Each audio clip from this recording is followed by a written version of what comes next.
Di Bengkulu Selatan kami mulai cerita 17 guru hebat membawa asa yang nyata, menggerakkan pendidikan dengan hati yang teguh, melewati rintangan, we never give up. Perjalanan panjang ini penuh dengan arti, setiap langkah adalah jejak untuk negeri. Semangat takkan padam, bersama kita berjalan 17 guru hebat menuju masa depan. Oke, selamat pagi pemirsa. Hari ini saya Robert Manujung, calon guru penggerak angkatan 11 dari SMA Negeri 8 Bengkulu Selatan. Saya akan melakukan tugas aksi nyata saya bersama Ibu Justika Rahayu, rekan sejawat saya di SMA Negeri 8 Bengkulu Selatan. Kami akan melakukan pra-observasi demi pemenuhan aksi nyata modul 2.3. Baik, selamat pagi Bu. Pagi, Mister.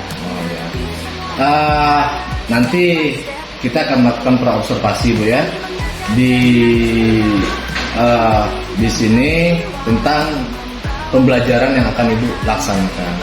Nanti setelah ini ada observasi, nanti saya minta izin ke Ibu untuk masuk ke kelas Ibu untuk mengobservasi pembelajaran yang Ibu lakukan. Setelah itu kemudian ada pasca observasi yang nanti akan didampingi oleh pengajar praktek kami, Ibu Maya, ya. Jadi apa Ibu tidak keberatan untuk saya tanya-tanya di pra-observasi ini, Bu? Untuk saat ini tidak keberatan.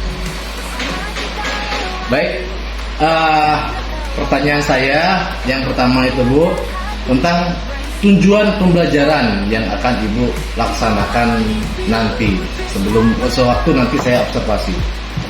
Oke, untuk tujuan pembelajaran yang ingin saya capai pada proses pembelajaran nantinya, yaitu peserta didik mampu menganalisis objek material geografi dan mengenali tanda-tanda fenomena gejala alam yang ada dengan tepat.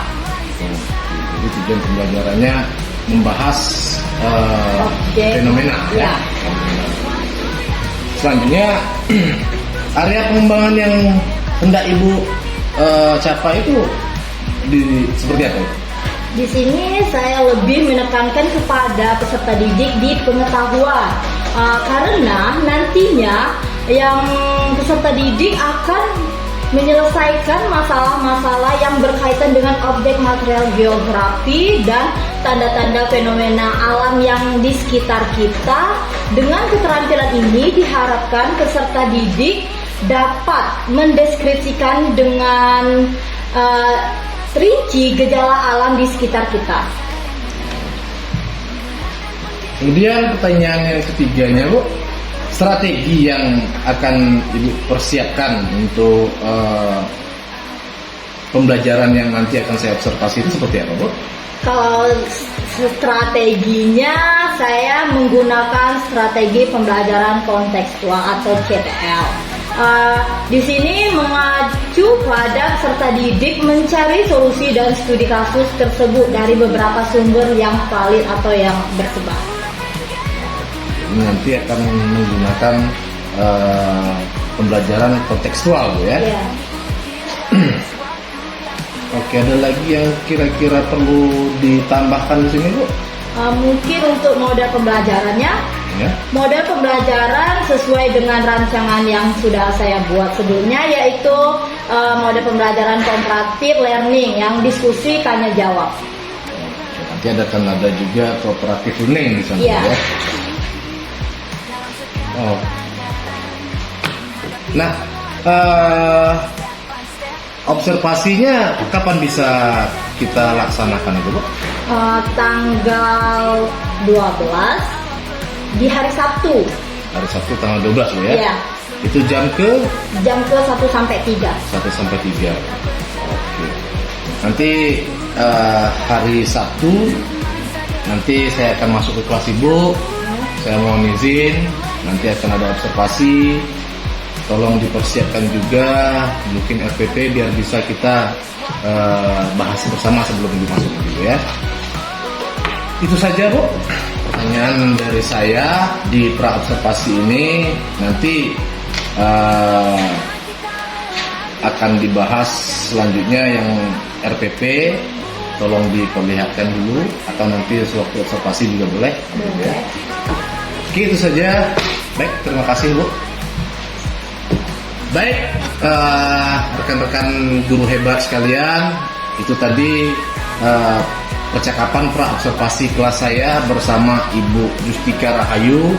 Ibu Justika Rahayu ini pengampu mata pelajaran geografi di kelas 10 ya. Oke. Sekian, sampai jumpa lagi di observasi dan pasca observasi. Terima kasih. Wassalamualaikum warahmatullahi wabarakatuh. We reach for the stars.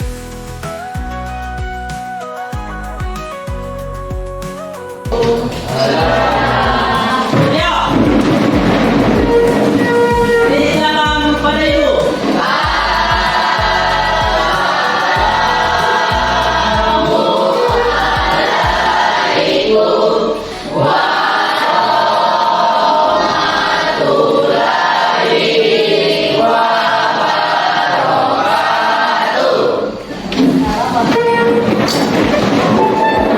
Teman-teman kita bersama sebelum belajar. Doa mulai.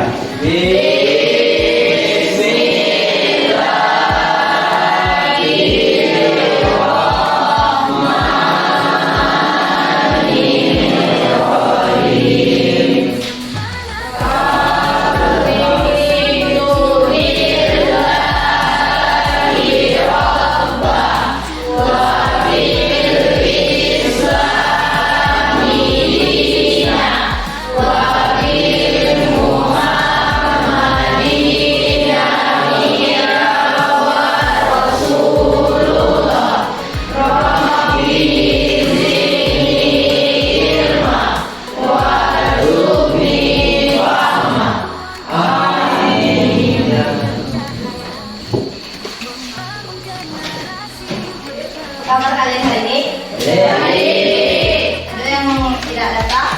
Siapa? Andre dengan apa keterangannya? Andre izin terus Farel absen dulu. Alvan, Aziza, Bani, Bayu, Bunga, Chelsea, Dimas, Elta. Oke, untuk pertemuan hari ini kita membahas tentang objek material geografi. Untuk minggu kemarin masih ingat materi apa? Tentang objek geografi yang berkaitan dengan geosfer. Oke, tentang objek geografi yang berkaitan dengan geosfer. Untuk hari ini kita objek material geografi juga berkaitan dengan fenomena-fenomena di sekeliling kita. Saya nggak bawa buku? Oke, silakan buka buku kalian di halaman 10. Untuk materi kita hari ini yaitu objek material geografi. Tujuan pembelajaran kita yaitu mengidentifikasi objek material geografi dan mengklasifikasikan dengan tepat. Terus yang kedua, menjelaskan objek-objek material geografi dengan konteks fenomena geosfer. Terus yang terakhir, siswa dapat menggantikan objek material geografi dengan masalah-masalah fenomena geografi yang ada di sekitar kita. Tahu kan fenomena-fenomena di sekitar kita? Apa aja? Oke. Untuk materi ini langsung saja ibu bagi kelompok ya. Untuk pembagian kelompoknya ibu bagi menjadi 5 kelompok. Secara acak ibu akan buat kelompok. PLC Dari POC hitung sampai ke alfa. POC hitung 1, 5.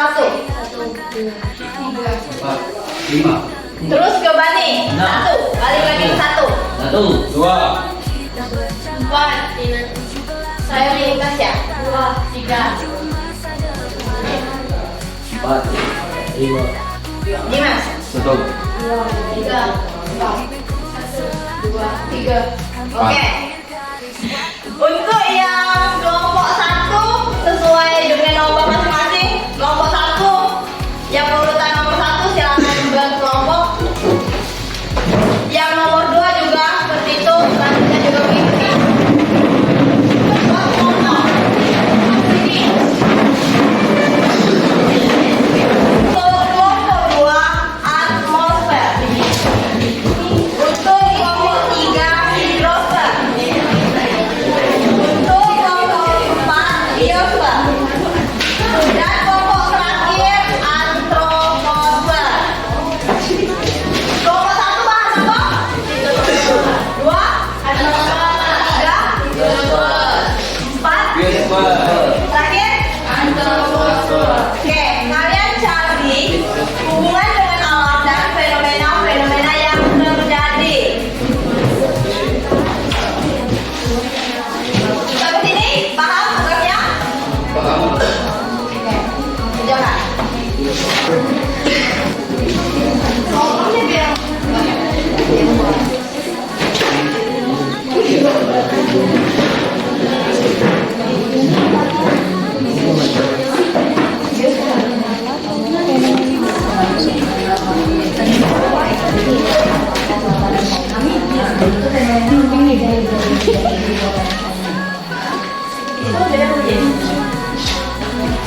kita diskusi dan ada jawab.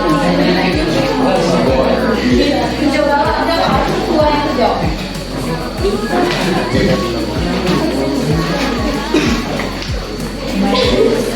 Ini kelompok 2. Apa bahasa dari atmosfer? Apa aja atmosfer? Lapisan udara. Oke. Jadi di lapisan udara itu apa aja fenomena atau gejala-gejala yang pernah terjadi tentang udara yang disebabkan oleh udara? Apa aja? Hujan apa?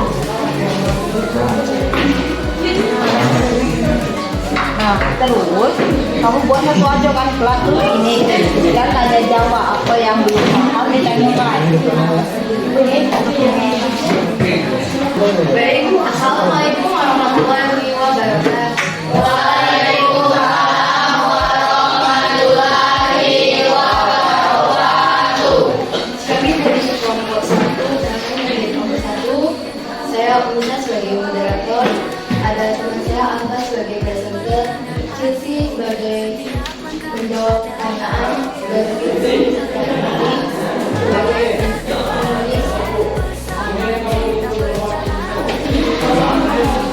Kami dari kelompok 1 akan membahas penelitian litosfer tentang fenomena yang terjadi pada litosfer yang akan dibacakan oleh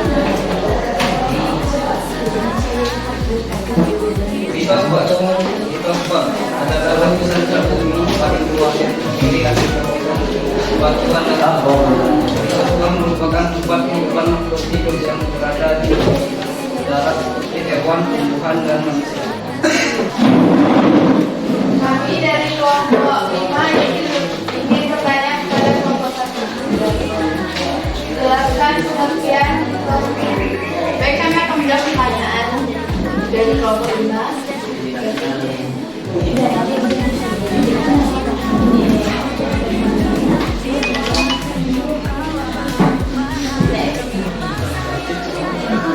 Lapisan litosfer adalah lapisan kerak bumi paling luar yang terjadi.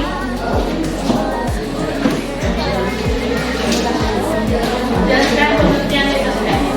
Lapisan litosfer adalah lapisan kerak bumi paling luar yang terjadi atas lapisan batuan dan tanah.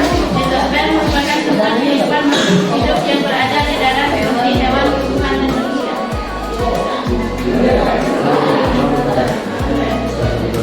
Bagaimana jawaban ini?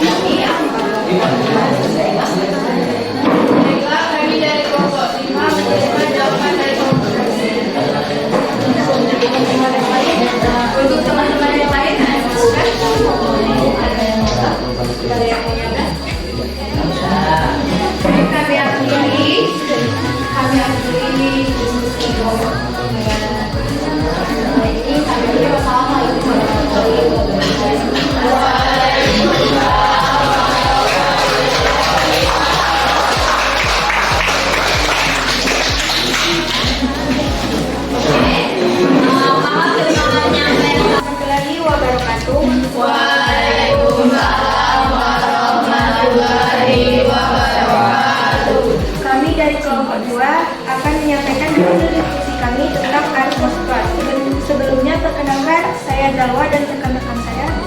Saya Dimas. Saya Giza, saya Manda, saya Aziza. Kami akan menyampaikan hasil diskusi kami tentang atmosfer yang akan dibacakan oleh Dimas. Atmosfer.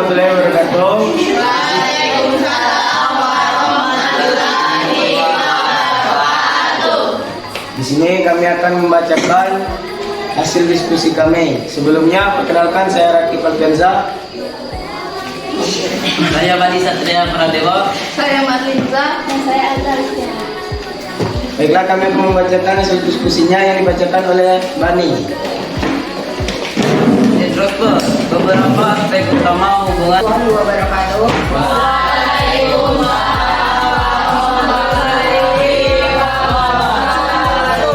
Kami dari kelompok 4 ingin mempresentasikan hasil diskusi kami yang bertema biosfer yang akan dibacakan oleh Awan. Biosfer adalah lapisan iklim permukaan. Assalamualaikum warahmatullahi wabarakatuh. Waalaikumsalam warahmatullahi wabarakatuh. Kami dari kelompok 5 akan mempresentasikan hasil diskusi kami. Saya Tasya sebagai moderator, Indah sebagai presenter, Bunga dan Fahri sebagai audiens. Di sini Antroposfer. Antroposfer adalah lapisan kehidupan manusia yang menekan Materi kita pada hari ini, untuk kesimpulannya, materi kita hari ini, objek material geografi itu membahas tentang 5 geosfer. Yang pertama, geosfer apa? Yang kedua, yang ketiga, keempat, dan yang terakhir, oke, untuk litosfer di sini menguraikan tentang batuan, mineral dan permukaan bumi. Untuk yang kedua, atmosfer, yaitu lapisan udara yang menyelimuti bumi. Untuk yang ketiga, hidrosfer, yaitu lapisan kerak bumi paling luar yang terdiri atas lapisan batuan dan tanah. Oke, contohnya seperti laut, sungai, dan danau, samudra. Yang keempat, biosfer. Siapa bagian biosfer tadi? Oke, biosfer ini seluruh makhluk hidup yang berada di bumi. Apa aja makhluk hidup yang ada di bumi? Kan 3. Simpulannya 3. Manusia. Oke, yang terakhir. Terakhir biosfer apa? Yaitu seluruh aktivitas manusia dan dampak bagi kehidupan. Berarti manusia yang mengelola, manusia juga yang merasakan. Untuk kelima teori kita hari ini, ada yang belum paham? Bisa dipahami semua? Oke, kalau bisa, Ibu kasih tugas di halaman 13 dan 1.2. Temu? Yaitu silakan dikerjakan nanti ya. Oke, untuk pelajaran kita cukup sampai di sini hari ini. Untuk sekedar mengingatkan, jagalah alam kita dimanapun kita berada, dan alam itu sangat mempengaruhi lingkungan. Kalau kita nyaman dengan lingkungan kita, dengan alam kita, kita nyaman dengan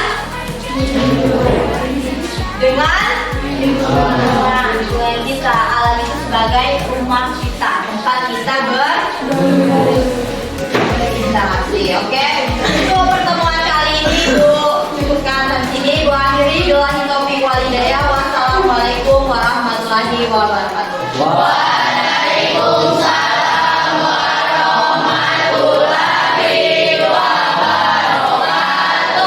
Menghidupkan mimpi dalam setiap pelajaran, menghadapi semua tantangan, step by step we dare. Baik, selamat siang Ibu Justika. Tadi saya sudah mengobservasi pembelajaran yang sudah Ibu lakukan. Ada beberapa catatan dan juga menurut saya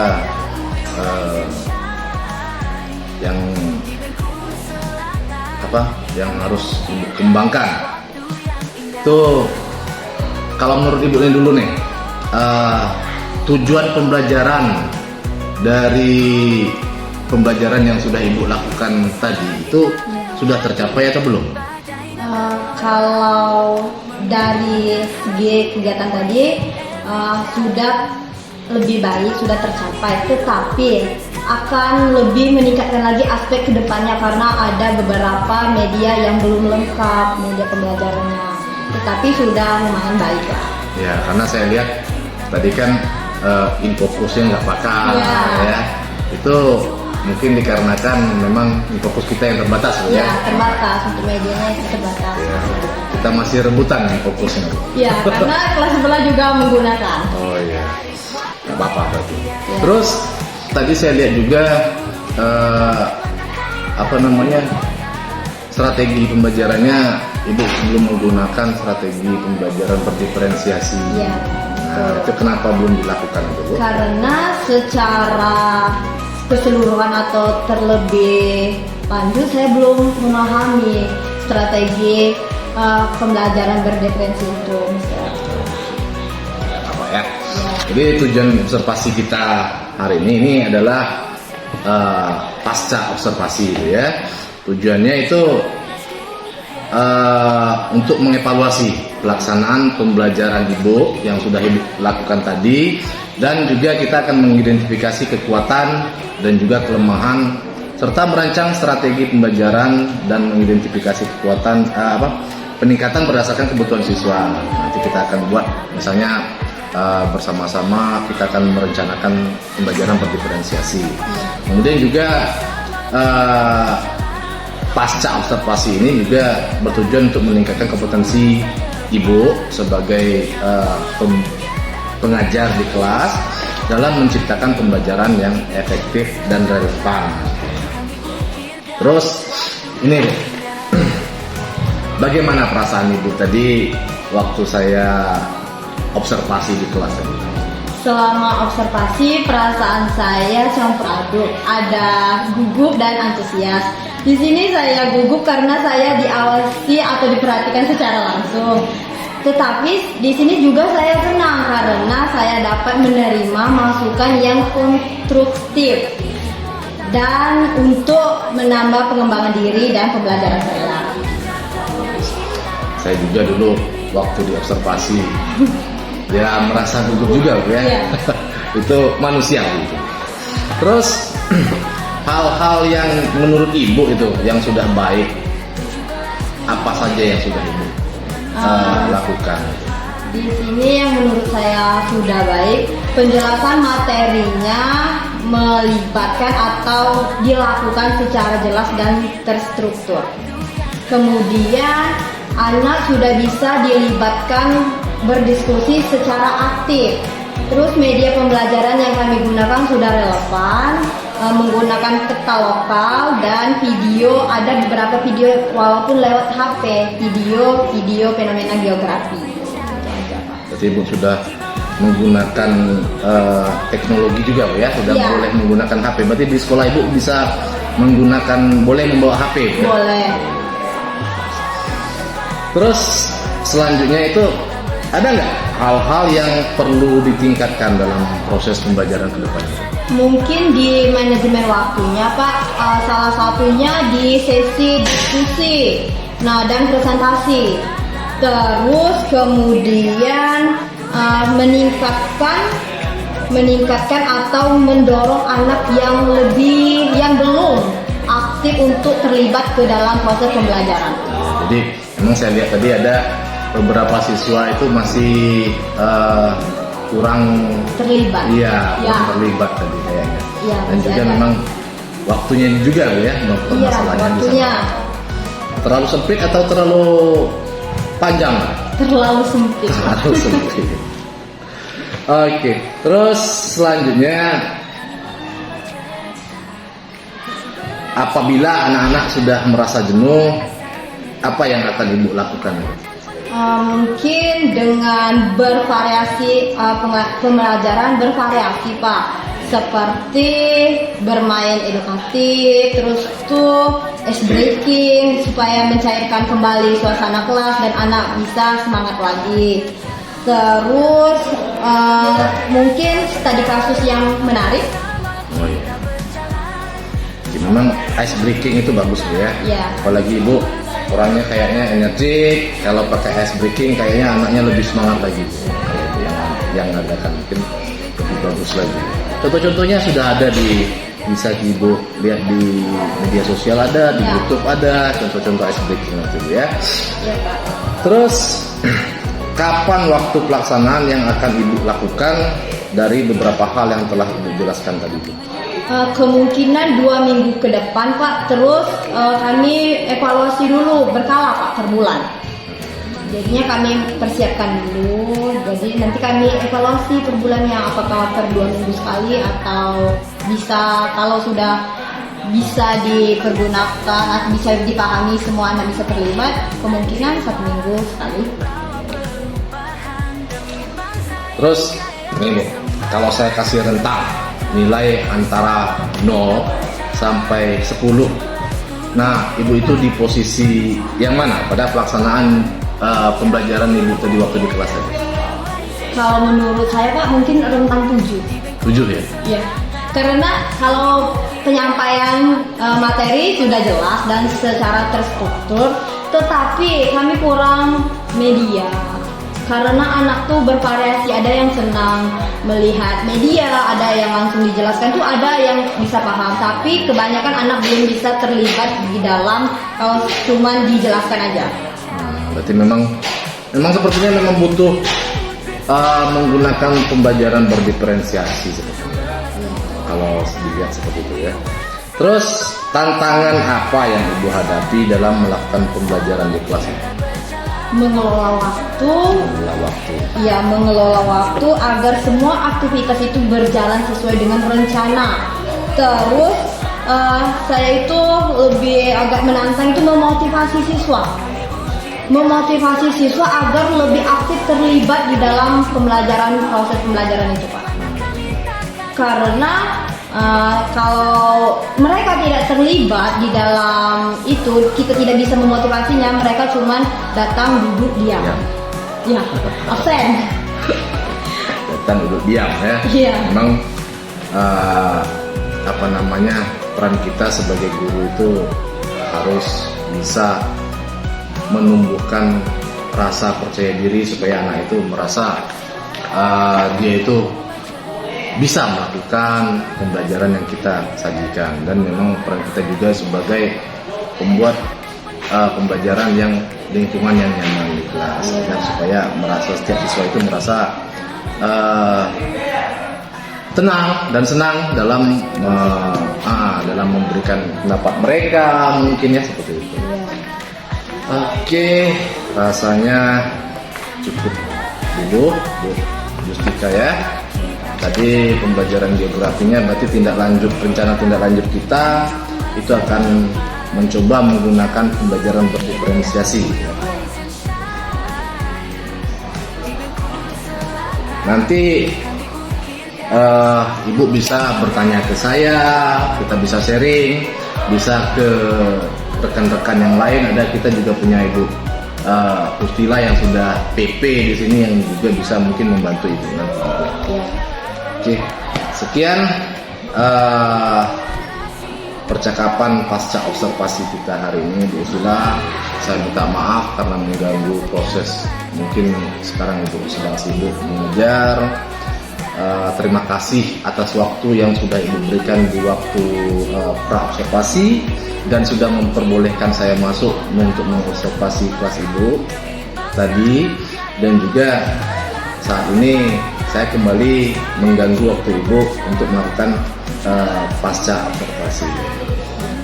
Ada yang mau disampaikan lagi Bu kira-kira?